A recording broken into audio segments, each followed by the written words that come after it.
All right. So, hello, everyone, and welcome to another expert session number 92. And today's main guest is Faizal Ahmad.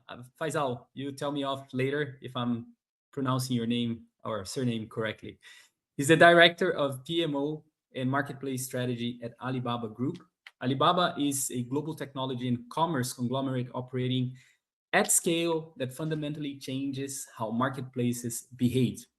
As of late, according to the data I found, market cap of approximately 360 billion USD, around 124,000 employees globally, revenue close to 1 trillion Chinese yuan, if that is the correct currency, annual GMV exceeding 550 billion USD. Alibaba operates the world's largest marketplace ecosystem across C2C platforms such as Taobao, B2C platforms such as Tmall and AliExpress, B2B platforms including Alibaba.com. So beyond commerce, the ecosystem includes logistics, cloud computing, financial services, and well, this is a behemoth, right? I want to thank our co-host today, Rafa Barini, former CDO at RBI, board member and senior advisor, focused on AI and marketplaces. Rafa brings a governance and decision quality lens, especially around incentives, leadership, and how scale reshapes accountability. And Felipe Cohen, CMO at Magalu. Magalu is one of the largest marketplaces in Latin America, and Felipe operates at the intersection of marketplace growth, brand, and customer experience inside one of the most complex retail and marketplace environments in Latin America. His perspective grounds CX in operational reality. We will cover today why marketplaces strategies that work locally fail when replicated, how operating models must evolve as scale increases, where CX becomes a structural growth lever rather than a support function, and how volume can hide structural weaknesses instead of validating success. Faisal, I always start our sessions with one controversial question, and the question for you is: at large scale, marketplaces often look healthy because volume keeps growing. From your experience, when does scale stop validating the model and start masking structural problems? Thank you so much for the opportunity. That's an interesting question and quite telling that you start with a controversial one from the beginning. Um, when it comes to marketplaces, scale stops or scale kind of hides the structural problems when you are actually you have a philosophy to grow at scale without any uh, financial health basically. So if you want to grow at all costs, and this is something that we have seen in back in 2020 2021 across the globe, when money was cheap and startups were blitzscaling, and we all were in the battle to grow as fast as possible, but ignoring what was below the top line. How were your operational expenses, were how were your marketing expenses? And that is the point where actually scales mask the structural problems that exist in a marketplace. Brilliant. Faisal, before we dive into the marketplace topic and all of the things that we're gonna talk about today, you have you built a career in logistics or food logistics, right? And I think that is very interesting, probably very intense as well when it comes to logistics and margins. So perhaps you can share a little bit of your background story, you know, till you become the logistics director at Alibaba, and then I'll let Rafa and Felipe also ask you questions. Sure. I have about 14 years of work experience in marketplace strategy and customer experience. Out of that, 7 years has been in logistics marketplaces, particularly in food delivery, and right now with Alibaba. And before that, I was with telecoms at telecom sector. When it comes to my journey in food delivery marketplaces, I joined with the Delivery Hero Group. and I joined in Pakistan, where Delivery Hero was establishing itself to become not only just a marketplace where they were bringing restaurants on board, but also developing their own logistics ecosystem to deliver orders by their own fleet, because it became clear to all the stakeholders and decision makers that the real long-term sustainable growth actually lies in when you control the whole supply chain and the customer experience. So I was one of the first few employees when I joined Delivery Hero, by the name, and they operate by the name of Food Panda in Asia. So I was one of the first few employees when they were expanding in Pakistan, set up the whole supply acquisition, then set up the whole fleet operations team. Went on to become the head of customer experience, risk and fraud. Then I went to Africa, worked with Glovo for about a year. I was head of operations over there. And now I'm currently working with Alibaba, and I'm taking care of the South Asian markets for PMO and Marketplace Operation Strategy functions. Amazing. Rafa, I think you have a very interesting background. You built one of the or helped build one of the first marketplaces in Brazil, the part of the Sinova Casino Group, and then you went on and had this incredible journey at RBI, Restaurant Brands International, where you were deploying your their marketplace, or pardon, their company across 100 plus markets. So perhaps you have a couple questions there when it comes to international expansion, and you could draw Yeah, some parallels. yeah, sure thing. And thanks for the invite and for the introduction, Carlos. Nice to meet Always. you, Faisal. No, you were mentioning about this rapid growth and how things should match on the budget side. And this is one question that I have for you, Faisal. Because it's very difficult when you have like growth engines areas and areas that need to be supporting the the business and are more like enablers. So how to ensure P&L discipline when you have some units that are growth engines and other units that are like strategic enablers like logistics or cloud, and need to have a very clear and solid P&L structure and control. How do you organize these two lanes of budget, let's say? Okay. I think what matters is the fact that the different parts of the organization need to align on one strategy. First of all, every organization has its own phases. Sometimes we are in the acquisition phase, and other times we are in the stabilization phase. So, what matters, number one, is that what is the phase? Because when you are in the acquisition phase, the financial discipline is not that of a focus, but more like increase in the consumer base, and top line is the focus. After you have achieved your milestone with respect to baseline customer acquisition, then the journey of a stabilization and looking into areas where you can cut down costs and expenses come in. um, more so, it is important that the financial budgets that are allocated to the different parts of the organization, they are actually tracked by one centralized department, and generally it happens either through cost and performance functions within operations, or through financial planning and analysis functions within the larger finance teams. These two teams primarily stay in sync. They align on the order forecast that would come in, and the necessary cost that the operations and other functions need to incur to meet the demand coming in. As long as there is sync between the forecast coming in and operational readiness is there, which of course involves a lot of efficiency building within the systems, I believe that all the organization different functions are going to stay within their financial constraints. Cool. Faisal, on a day-to-day basis, what are your main responsibilities? What's your day? What's a day look like in your world? I'm Okay. curious.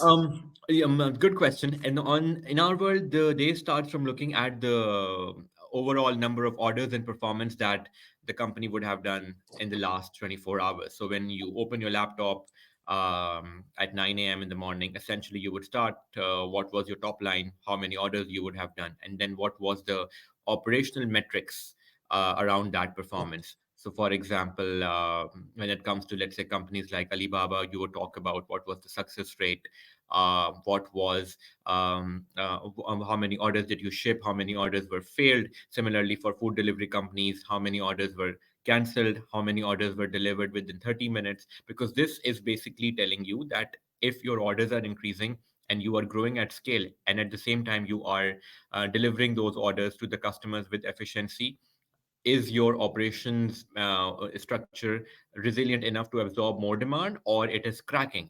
If it is cracking, then automatically one day when you have more orders come in, you have higher demand, the operational metrics are going to do a nosedive.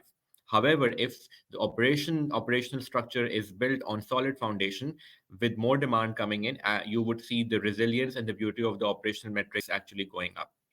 So this is one, and then of course there are some key strategic projects that we are running at a long term basis, product and feature development, it's a different sort of stakeholder concerns, be it on the supply side or on the demand side. How do we optimize our product, how do we optimize our policies, and also at times, meeting with the teams, meeting with your external stakeholders, trying to understand what their concerns are. So generally this is what a daily a day would look like for any operational profession in who's part of a marketplace business. Mm-hmm. So you start your day pretty much looking at a dashboard and assessing what happened on the Yeah. previous day, months, maybe the quarter, and so on and so forth. Felipe, maybe you have a question based on, because Felipe has what's interesting about Felipe's career. If I remember it well, Felipe, you've gone through all of the what do you call the you've done everything in market in Magalu, right? Your latest position was at in logistics, and perhaps you have a lot of insights there as well, and have a couple questions for Faisal. Yeah, but before becoming CMO of Magalu, I was leading the marketplace business, and I had the opportunity to visit Alibaba headquarters. We did a strategic partnership, and my question is about this. So Alibaba has a global scale. You sell in many different countries with different cultures, different maturity of the market. So when you are scale outside China, what are the main things that are not negotiable and the local country cannot change? And what do you give opportunity for the local market to work and to change? How do you work with these things? What is negotiable and nobody's gonna touch in the world, and what is on the local team demand? Thank you. One basic non-negotiable thing is the principles of integrity, and the overall Alibaba code of conduct that would remain consistent wherever Alibaba operates in.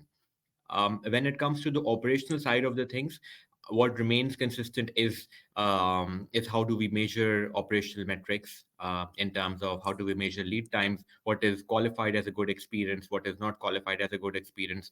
Alibaba's playbook around customer experience, Alibaba playbooks around centralized sources of information and sources of truth, they would remain consistent because it is imperative that the several countries where Alibaba operates in, they need to speak the same language. So if I say lead time, it should mean lead time in Bangladesh, it should mean lead time in Nepal and all other countries in Asia, so that everyone is aligned on one language. And as a matter of fact, it is not just an Alibaba thing. All global marketplaces, they develop playbooks around the same thing, where they speak the same language, they measure the operational metrics and customer experience within the same lens, so that markets can be compared and benchmarked, and then we would know which market is performing slightly better and on what grounds.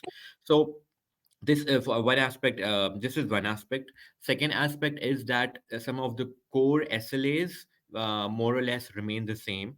in how many days would you deliver, what is an acceptable operational performance level, what is not acceptable. So those standards, when it comes to operational efficiency and operational benchmarks, they more or less remain the same. And that, I would say, contribute to about 60 to 70% of Alibaba's playbook or any other marketplace's playbook. The remaining 30% are basically 20% are result of local dynamics, local nuances, geographical changes, regulatory environment. Whereas the remaining 10%, I believe, they are open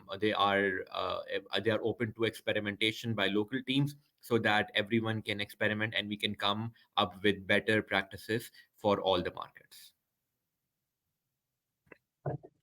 Very interesting. Faisal, what can you tell us about what's happening in the world from your lenses and from what you're doing in terms of logistics, exports, in terms of how you guys are operating, countries you perhaps are doing more or less business. I think that would be interesting to hear more. Whatever you can share, of course.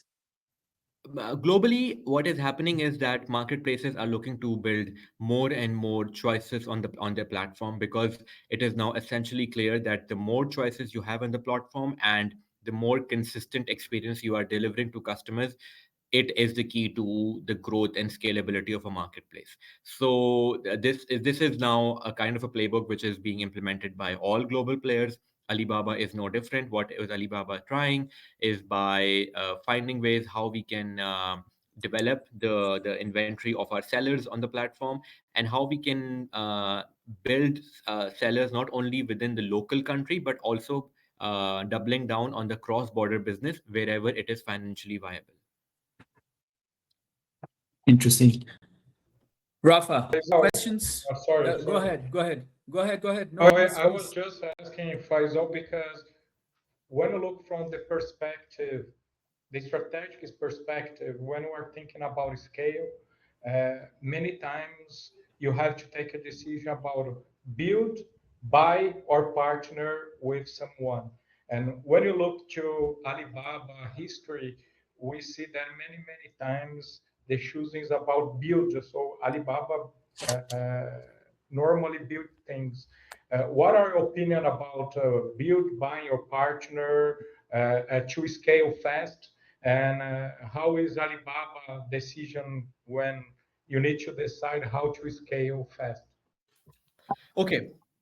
At the current point in time, since Alibaba's ecosystem is so mature that the need for building has reduced, and the need for building does exist in developing AI-based ecosystems, and over which the Alibaba is spending its time and efforts and resources. Whereas for other markets, what we are essentially trying to do is, rather than building anything new, we are consolidating our efforts, because it is the real way how we can have financial feasibility and grow at scale as well. So imagine if uh, if there are many regions and many markets, we would ideally want all the buyers or all the sellers to come on one platform, have one app, one portal, because then it is easy for the product teams to develop and build a solution that serves the majority of the purposes and the needs of our stakeholders, and also the financial viability becomes better, because otherwise, if you are managing multiple different platforms simultaneously, you cannot drive a lot of efficiency.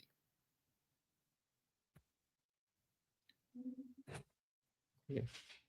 But so, still on this topic of international enablement and seller enablement, uh, what do you think are the most common reasons why international marketplace expansions can struggle even when you have demand, or where the leaders tend to underestimate the complexity of seller enablement and the operation in the Okay. local markets?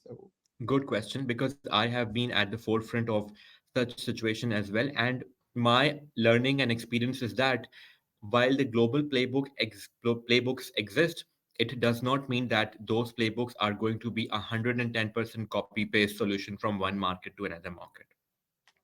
The global playbook exists to give you a guideline and kind of a blueprint only that this has worked for, let's say, the last few successful markets. It does not bind you that you are supposed to implement exactly the same thing. Largely you should, your strategy and your ops structure should revolve around that.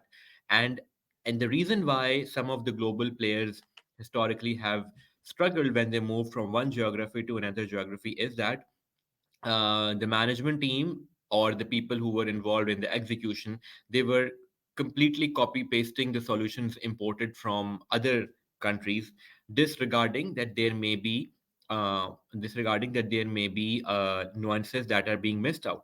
I will give you an example. China, for example, or Southeast Asia is very heavy on, and same for Europe as well, is very heavy on card based transactions. Whereas if you compare that with Africa or South Asia, they are predominantly cash based economies. So the consumer behavior and the overall fulfillment trends vary a lot based on, just because of the fact that the mode of payment is different between two different parts of the world. If you are going to adopt a playbook designed for a card based economy and apply it to a cash based economy, you will not going to see the same results. 100% cool. Thanks. Yeah, the question I have, the follow up is more like on the localization aspect, then that you see, because that is part of localization, understanding if it's a card or cash based economy. But what other aspects would you evaluate? If it's the logistics players, the language that you have on the site, and what else, Um, Faisal? Yeah, so let's do it backwards. First of all, it's important to mention that what is usually the readiness of the last mile ecosystem. The last mile ecosystem, because this is where the most of the operational losses and the cost actually occur in. Some countries have advanced transportation systems, and the supply of the resources needed for last mile delivery is better, be it vehicles, vehicles, or larger vehicles, or two wheel vehicle like bicycles. So that is extremely important, that how advanced or how developed is the last mile ecosystem is. Similarly, what sort of warehousing facilities are available within that particular industry. And lastly, is the market also ready as well or not?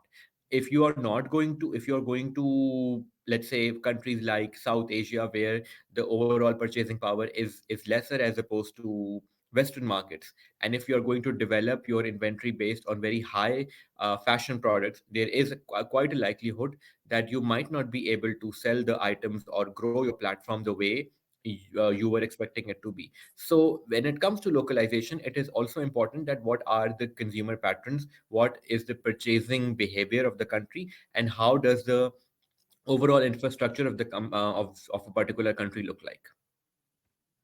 Brilliant. Understood. Yeah. Thank you. Uh, yeah, the question, Rafa, is more like to you, because I think we spoke a few times about you deploying technology in other markets. So, in your experience, what were some of the challenges that you had there? Um, was it about payments? Was it about culture and Yeah, all of the I above? was going to comment on Faisal's answer, because this localization aspect is very, very important. And maybe the success of an executed playbook can be the biggest problem for localization, because uh, maybe the part of the management can think, okay, if this works super well here, I can just apply here and this will work. And this is the main trap, because if you don't analyze and understand really what are the particularities that you have in a given market, you're going to fail for sure, because it's very different how business work in the US and and in Europe, for instance. In Asia is also different, and so you need to really be on details. Uh, and maybe I have a point that is very connected to this, to ask Faisal about the vision about organization.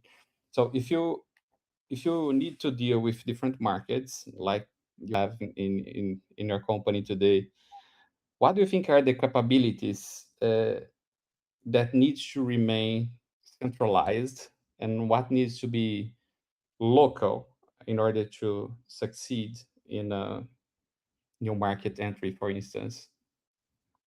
Good question.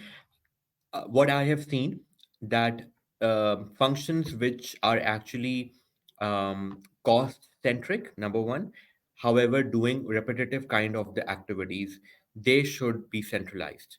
Because if, let for example, functions like contact center, functions like talent acquisition, functions like finance shared services, or functions like IT services, they can actually be managed remotely from a centralized location, because their job is to enable their internal customers, and that internal customer can be anywhere in the country.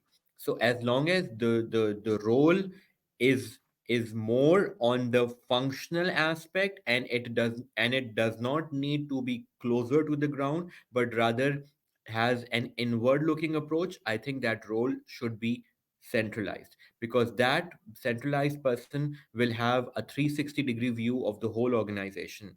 Similarly, for example, even roles like ops excellence, which is a very common role in marketplaces and logistics companies, whereby you are setting policies and developing standards of performance excellence, they should remain centralized. I've already discussed about roles like customer experience and finance, but roles like business development, roles like local last mile supply development, and roles like commercial, roles like marketing, they are roles in any marketplace that are very close to the customer, and they should remain close to the customer, so that real-time market insight and business insights are relayed to the centralized headquarters soon. If roles like business development, marketing are not going to be closer to the customer, then no one is going to understand the nuances of a particular market quickly, and we would say delays in decision making.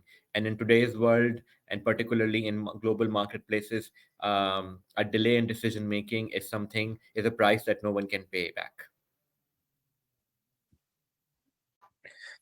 Thanks. The question then is, Felipe, and I want to use this also for you to ask a question to Faisal. But in your reality, what are some of the critical positions that you have in your marketplace? Like Faisal was talking about, some of the functions that are critical in terms of being close to the customers, like CX, BD, business development, marketing.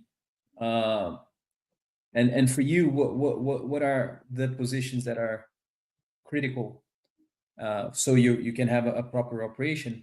And then perhaps we can draw a parallel, because he's running a global marketplace. I think Magalu operates in Latin America or mostly Brazil. And forgive me Only for not Brazil, being we are right. still only In Brazil. Brazil. So I think the critical position depends on which market because of the Hmm. maturity. Here in Brazil, logistics is a big challenge because Hmm. we don't have a national courier like FedEx or on United States, or Correios that is the similar in Brazil doesn't work well. So each company here in Brazil, each retail has to develop your own logistics system, your logistic network, and all the biggest marketplaces, they did it very well here in Brazil. So I think one of the most strategic positions is this guy responsible for logistics here. That it's really hard to differentiate it from your competitors, and to do it with fast delivery, with low cost, because of the size of the country, because the companies that offer transportation here in Brazil. So the logistic is guys, the logistic position on marketplace is really a challenge and a strategic person to be there. And another person that, in my opinion, here in Brazil is really important is the commercial team who is going to hunt for sellers, because we have a really competitive market here in Brazil. Brazil is the only country in the world when you have the four big marketplaces. We have here Temu, we have Shein, we have Alibaba, we have Amazon, we have Shopee, we have Meli. So all the big players that plays marketplaces are here in Brazil, and all of them are competing for the same local seller.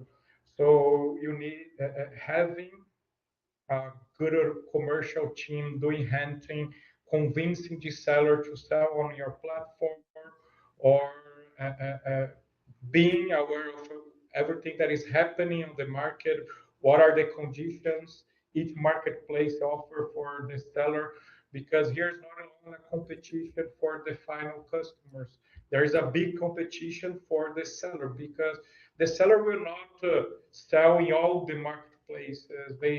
It's almost impossible to manage for medium and small sellers 5, 6 different marketplaces. So they're going to pick one, two, maximum three marketplaces. So I think these two positions in Brazil are really, really strategic.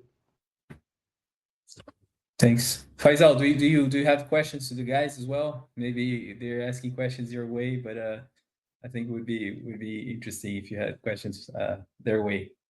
Yeah, I'm coming to Felipe. He was speaking about the Brazil market. In terms of scaling your business in Brazil, what are the top three challenges that you are navigating right now? I think the top triches one is the cost of marketing, because we have all the big players here, and most of them they don't need to be profitable. So when you pick the top four, for example, of Brazil, three of them are not profitable here in Brazil, and then spend a lot of money for growing their business. So when we look to ads spending, the cost of ads here in Brazil go up. App install, uh, Google, Meta, TikTok cost, because they inflate the total cost of Brazil, because they put a huge amount of money. So I think this is one of the biggest challenges. I think the second one is logistics. Here in Brazil, it's really, really challenging when you talk about logistics, because the size of the country is huge, and you don't have mainly you don't have many options. It's like air or truck. You don't have train here well established. You don't have many other options. You don't have rivers or that you can transportation. So it's trucks and planes, and building a really strategic logistics network is important to offer good delivery times. I think this is really challenging to scale. And I think the third one here, at least in Brazil, is scale the seller base, because it's really, really competitive for the seller attention, for the seller participation. So, like I told you, we have here Temu, we have Shopee, Amazon, Alibaba, Mercado Livre. So all of them are fighting for the same seller, and all of them they know they don't need to be profitable. Here at Magalu, we are an open company. We have our stocks on the Brazilian stock market, and but we need to be profitable.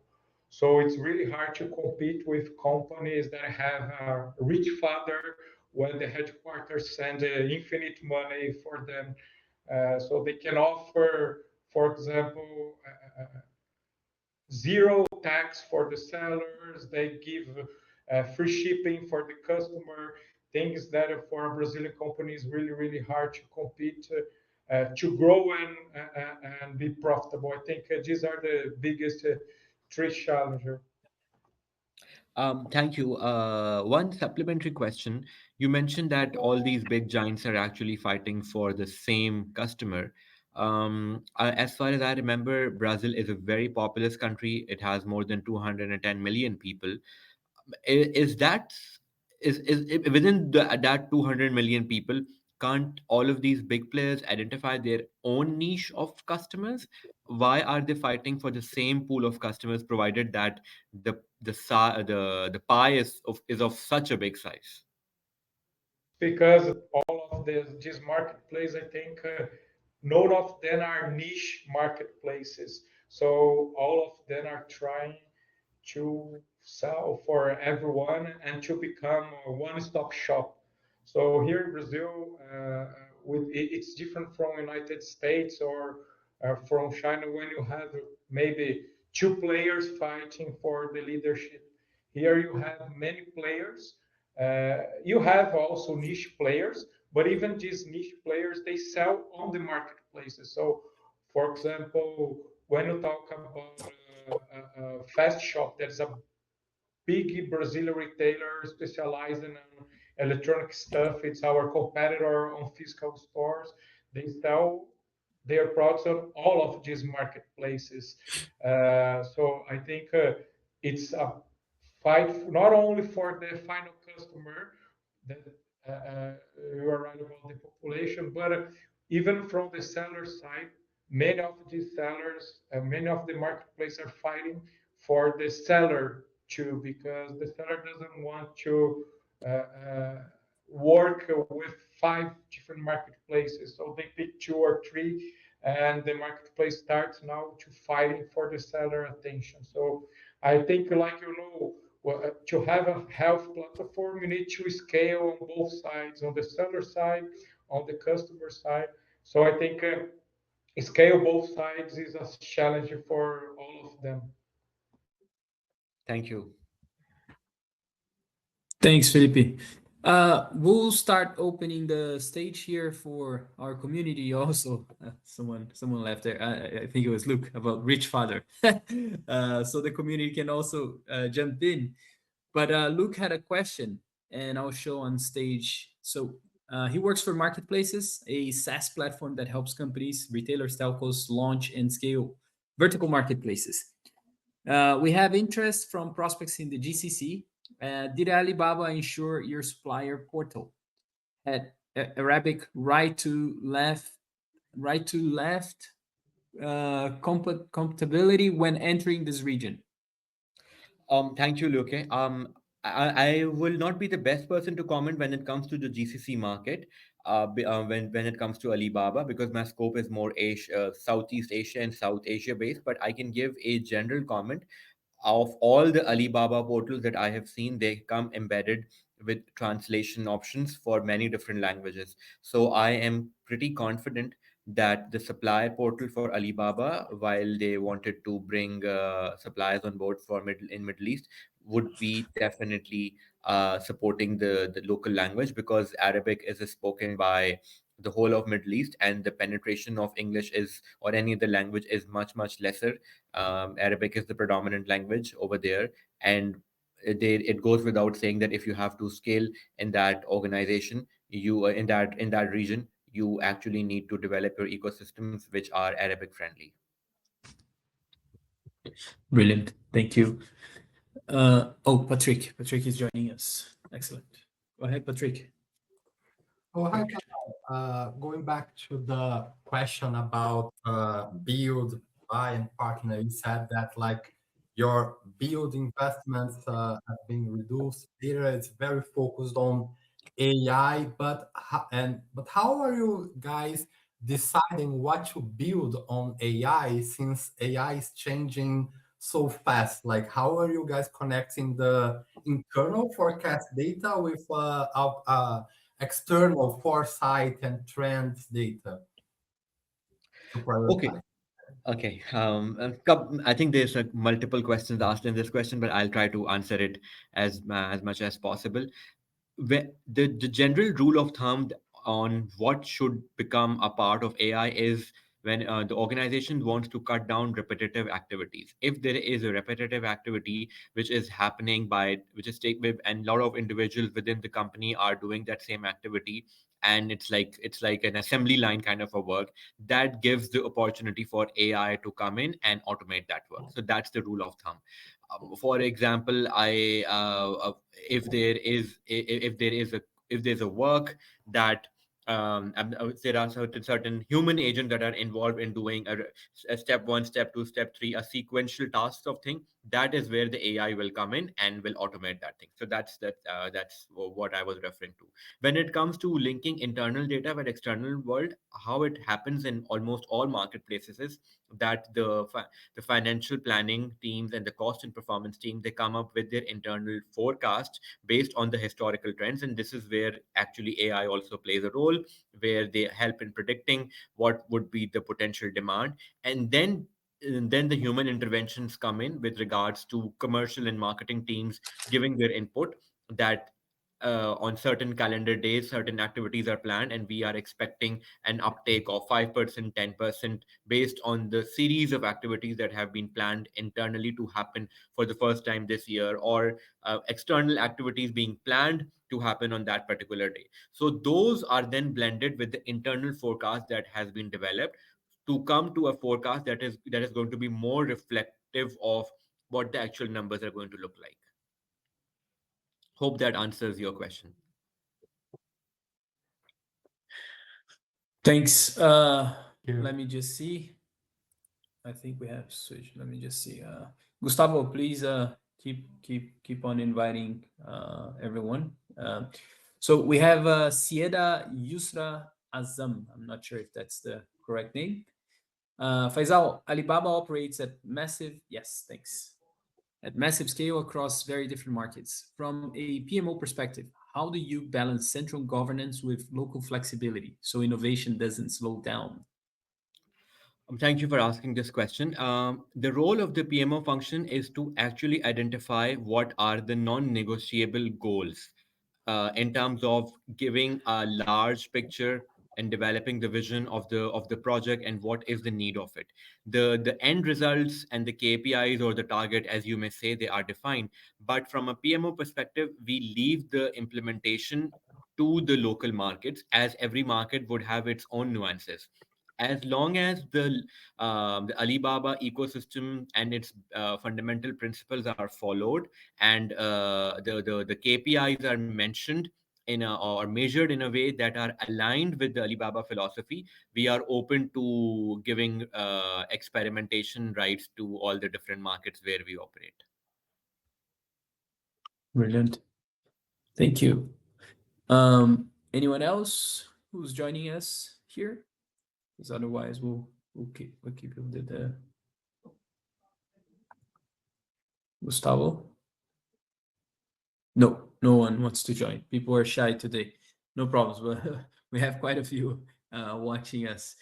Gents, Felipe, Rafa, what else? What else can we cover? I think we have to cover. We covered a little bit of AI, but Felipe, I think Rafa is doing a lot of work as an advisor, being an AI. Felipe, you're probably seeing some interesting things there in terms of AI. Would be nice to hear from all of you.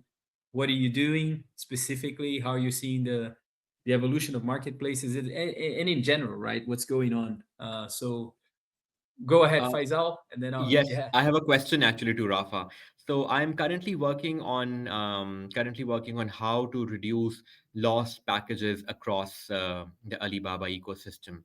I would love to know what is your take in what are some of the things that any organization, any logistics company, they can do using AI to reduce the overall lost packages in their ecosystem. If you have any ideas on that, Rafa. I would say logistics overall, you have a lot of opportunity to uh, use historical data because you collect a lot of data from your logistic company for your warehouse, so everything. So I think the key point is really having a solid data foundation behind the scenes because there there's no magic. You cannot. It's that kind of thing that shit in, shit out, right? So if you don't have structured data inside your company, you're not going to extract any valuable insights from AI. And most of the stuff that we are seeing around AI is about content generation and this kind of stuff. But for more deterministic use case like logistics, I think we have a lot of algorithm and things that are in place for quite some time that are available if you have structured data. So my key point here is really I think companies need to spend time structuring and making sure that they have all the data points that matters. For instance, for your use case, uh, uh, about trying to get like the packs and track 100% of the goods, because if you have information there, then you can create smart functions that will help you to prevent losses and all this kind of stuff. So for me, it's more about the foundation behind the scenes and less about what everyone sees in this specific use case, of course. That's a very I don't valuable know if insight. you guys agree, but I what I have 110% seen agree. is more connected to this operation and data quality. This is the key point in everything that can be more deterministic like this. I 110% agree because if as an operations director, if I do not have superior and in full of integrity data, then I will not be able to take a quick decisions. And many a times in my life, I have faced a situation where the data quality actually either helped me or prevented me from taking a decision.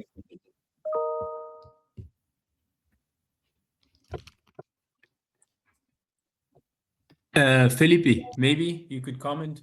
Also ask Faisal a couple questions, but from your in your day to day, what you guys are doing in terms of uh, AI and trying to implement there, and where So exactly? yes. So different from other buzzword that we saw on the last couple of years, I think really think that AI is going to change a lot of things, and we are doing a couple of things about AI that we really expect to change the future of the company. I think the first thing we launched in end of October, beginning of November, an AI commerce experience that happens. Everything happens inside WhatsApp. Here in Brazil, WhatsApp is the messaging tool more common. Everybody uses WhatsApp. Is the app with the biggest DAO in Brazil. So it's really part of Brazilian day by day. So we launched an experience, everything inside WhatsApp. It's the first case in the world, and it's working very well, and it's scale faster than we imagined it. So it's working very well. And we are trying to use in our day by day things, basic things like doing review resumes instead of the customer reading all the reviews of the products. We give it then a resume using AI with 2 lines only. We are doing for marketing, advertising, for hyper personalization. So there are many different things that we are trying to use AI. And for example, last week we just launched our training program for AI. So we are bringing people from math, physical faculties, so to bring them to work with us, to use AI, to learn AI. So we really think that AI is going to change a lot of things here, and we are trying to learn because everything is quite new. Every month there is a new release. Every month there is something new being launched. So we need to keep our eyes really open, stay connected with many people, and trying to learn faster than we can. Thanks. And for you, Faisal, where do you see the biggest gains as of now within your group and department, or what are you seeing that your peers are implementing? Um, Across the globe, the biggest room for improvement actually lies in reducing the cost at the last mile within the logistics ecosystem. there are still a lot of cancellations happening, a lot of lost packages, inefficiencies, despite the fact that over the last few years, a lot of data points are available. But I think we have even not scratched the surface when it comes to the overall last mile performance. Once that is available, more as more and more data points within the last mile ecosystems will be available, and AI run developments are going to identify that which package is about to get lost, which package is perhaps going to miss on its promised time commitments. Over there, when the customer experience will get enhanced, then the gains in the overall efficiency and optimization and the PNL is going to come. Brilliant. Very cool. All right. So, is there anything I should have asked that I didn't ask you, Faisal, that we should have touched upon? We're reaching 50 minutes now. I think there can be a lot of questions that we can discuss about, but I would like to touch upon one thing, is that Yeah. the biggest way a global marketplace company can scale or at least speak the same language is by adopting a very simple traffic light formula, as they say. Every KPI, every project, every status should have a traffic light formula to it, which means either it is red, green, or orange or yellow, whatever color you may like to call it. As long as if you start to see things in red, orange, and green criteria, you would be able to identify if something is going wrong and if something is on track and it needs a push from the management or it needs an individual push. Many a times we look at the numbers, but because a seriousness or a severity is not attached to it in operations, we are not able to identify, does this number matter or not. However, to the eyes, if you are speaking from a management point of view, if you are adopting a red, green, and yellow traffic light formula to every number, every status update that you check, you would be amazed to see that the kind of efficiency it brings to you in taking decisions and prioritizing things. Thanks. Great insight. There's a question here from Tem Dost. She's based in the UK. Yes, she is. She actually has a very interesting career. Is to lead recruitment at Wayfair. So, as an Amazon FBA seller who's considering Alibaba for dropshipping, what improvements do you think sellers like me should expect in the coming years, especially smaller seller who have smaller buying limits? Based on where you are in the world, but a lot of companies are actually coming up with financial loan kind of a program for their sellers, integrating the power of the great marketplaces and the quantity of the sellers that are there on that, so that the limits for sellers can increase. And addition and another improvement or another technical development that is already on the way, and many marketplaces have either implemented or are in the process of implementing, is that based on the performance of a seller, your visibility on the particular app can either enhance or can be decreased. So if you are a seller that is fulfilling the orders on time, that is and your operational metrics are on point, then your overall visibility, your limits are actually dependent on your performance. So this is where AI comes in, and your limits are automatically enhanced or decreased, or your visibility is modified based on your operational performance. Perfect. Faisal, we're reaching the very end of this amazing talk. So thanks for this. I think yeah, perhaps just to wrap up, like I think we spoke a lot about um, operational efficiencies. How do you see where AI can create gains? We saw there a lot of in the backstage of marketplaces, and I think in general, like we see all the shiny stuff on LinkedIn. Typically, people talking about marketing and yeah, marketing in general, but there's so much efficiency that probably AI can create that we're barely scratching the surface yet, right? But if there's maybe just a couple things that we could touch just to wrap up this very cool session, had a full house today. Amazing. I like perhaps to leave Rafa and Felipe to ask the final questions so we can wrap this up.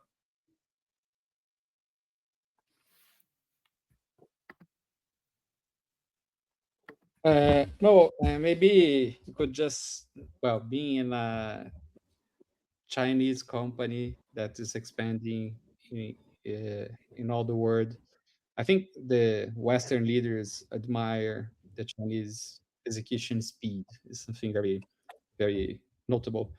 Uh, if you could highlight some cultural aspects that you think are relevant in the in your organization that could be applicable to any place in the world, and yeah, and to finalize, what would be uh, one piece of advice that you could bring to the marketplace leaders that could be relevant for them when they are structuring like a global operation? Uh, One of the things that I actually love about Alibaba is the fact the entrepreneurial spirit that exists over here, trying out new things, failing fast, and then iterating along the way. That I believe is perhaps one of the reasons why Alibaba has grown to this height today.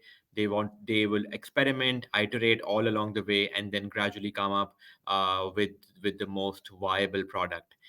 That's the and I believe that at a small scale level, this should be the strategy so that you get into the market quickly and then based on the insights, you iterate and improvise your product. This is from a ways of working part, and from a cultural aspect, essentially be respectful of everyone, understand that local nuances at times create some differences. Try to implement your own playbook, but don't be extremely stubborn about implementing your own playbook. Keep about 20 to 30% way for the local nuances and local adaptations to come in, and that I believe would kind of generate the magic that any marketplace would want. Felipe, perhaps a So final first of question. all, okay, first of all, congratulations, Faisal, for your career and for your session.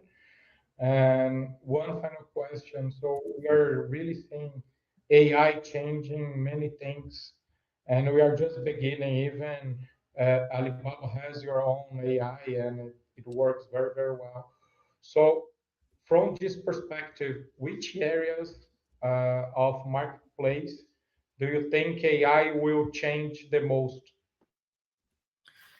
Two areas that I think AI is going to change the most. The number one is in terms of curating sellers on the platform more to consumer needs. Already, you see preferences aligned to your own needs and wants, but AI would improvise and make it better and better.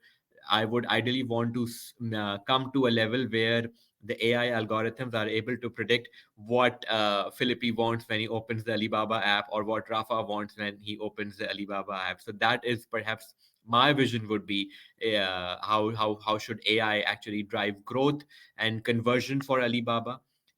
Secondly, in terms of promise time commitments, where we are in the journey, what is the likelihood if any consumer promise is going to break, if AI is able to predict that as much as accurate as possible, and then a proactive customer recovery mechanism can be enforced, that I believe will transform the current logistics ecosystem to a much next level ecosystem.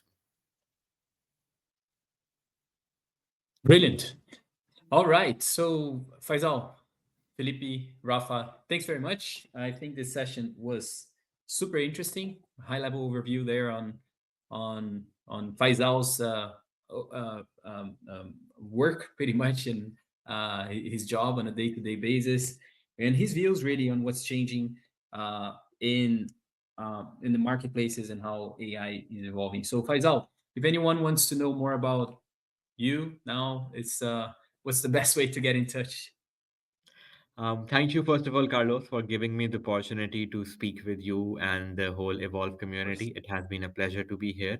And if anyone wants to stay in touch, they can reach out to me via my LinkedIn. Carlos and everyone. They have tagged me already on their LinkedIn, so you can just send me a connection request. My email address is also on my LinkedIn, so in case you want to reach out to me via email, you can just go to the contact tab, get my email address, and drop me a line over there, and I would try to get back to you in 24 to 48 hours. Brilliant. All right. Thank you very much, everyone. See you next week. Thank you. Thanks, Thanks. guys. Bye.